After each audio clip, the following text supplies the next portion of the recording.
माणगावात प्रवासी बस आणि स्कूटीमध्ये अपघात. 8 वर्षीय आरुषचा दुर्दैवी मृत्यू. बसच्या धडकेत आरुष गुगलेचा दुर्दैवी अंत. मोरबा रोडवर विचित्र अपघात.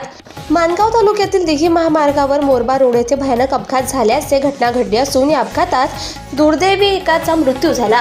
मिळालेल्या पोलिसांच्या माहितीनुसार दिनांक 7 जानेवारी 2026 रोजी दुपारी 1 वाजेच्या सुमारास मोरबा रोड SBI बँकेच्या बाजूला सायकल मार्टचे दुकान आहे. या दुकानाच्या समोरच प्रवासी बस ही माणगाव बाजूकडून मोरबा बाजूकडे जात असताना रोडच्या बाजूला असलेली होंडा स्कूटीला ठोकर मारून अपघात झाल्याचे समजते.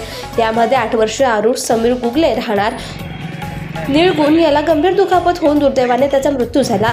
मिळालेल्या प्राप्त माहिती अशी की 8 वर्षीय आरुष गुगले हा साई सायकल मार्ट येथे सायकल दुरुस्ती करण्यासाठी गेला होता. दुर्दैवाने आरुष गुगलेवर काळाचा घाला आला. बस चालक सूरज मच्छिंद्र पवार यांच्यावरती माणगाव पोलीस ठाण्यात गुन्हा दाखल झाला असून अधिक तपास माणगाव पोलीस करतायत.